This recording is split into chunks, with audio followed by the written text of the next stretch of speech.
আমি আর আমার দুই বন্ধু মিলে আমরা 2000 টাকা নগদ ডোনেট করেছি। মানুষের কোনো খাবারের তো দূরে কথা, বাঁচার অস্তিত্ব নেই সংকট। ইন্টারন্যাশনাল নিয়ম অনুযায়ী 24 ঘন্টা অথবা 72 ঘন্টা আগে নোটিশ করতে হয় যে এগুলি করে নাই। এটা তো ভারতের আমাদের প্রতি একটা বিমাতা সুলভ আচরণ।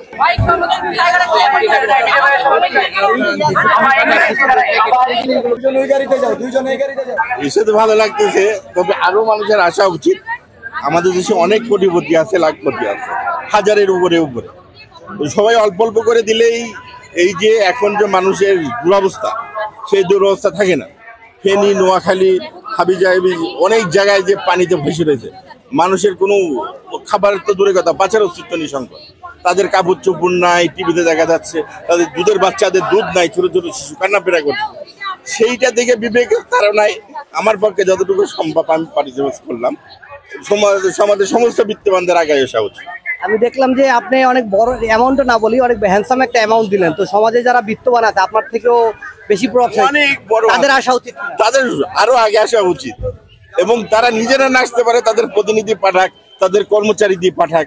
আমাদের দেশে হাজার হাজার কোটি কোটি টাকা দেখা যাচ্ছে পাচার হয়ে গেছে, 50,000 কোটি, 20,000 কোটি। অথচ দেশের মানুষ এখন এই দুর্যোগে খাইতে পারছে না।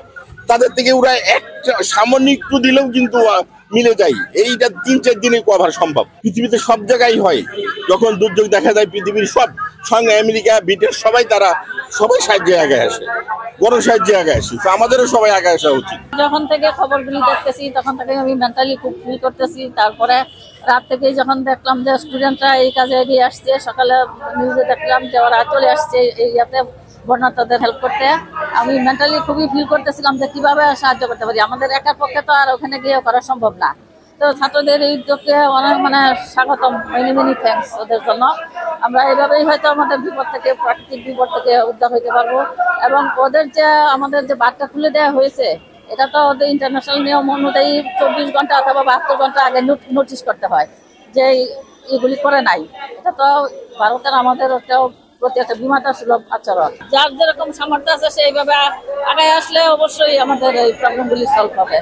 আমিও 88 সালে এই কাজ করেছি, ভলান্টিয়ার সার্ভিস দিয়েছি। যারা হাজার হাজার কোটি টাকা লুট হয়েছে আসলে, তার থেকে কিছু অংশ যদি এই বন্যার্তদের সাহায্যে পাওয়া যায় তাহলে তো এরা ওইটা কবে আমরা উদ্ধার করতে পারি, কবে আসবে এটা তো বলা যাচ্ছে না। এই মুহূর্তে যা প্রয়োজন, এখন তো দুর্যোগপূর্ণ পরিস্থিতি, অ্যাডভান্স দরকার। এই পরিস্থিতিটা হয়তো সবাই সহযোগিতা করলে একটা পজিটিভ একটা আসবে।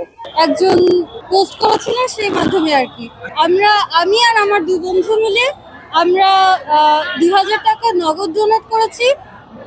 গুড়, মুড়ি, চিড়া, দৈনন্দিন কাপড় চোপড় ইত্যাদি, আর এইরকম যাবৎ যত কিছু আমরা পেয়েছি, যত কিছু দেওয়া সম্ভব আমরা সবই দেওয়ার চেষ্টা করি। আমি যেরকম গণযোগাযোগ মাধ্যম থেকে খবর পেয়েছি, সবাই নিশ্চয়ই পাচ্ছে, সবাই আস্তে আস্তে আসবে আশা করছি।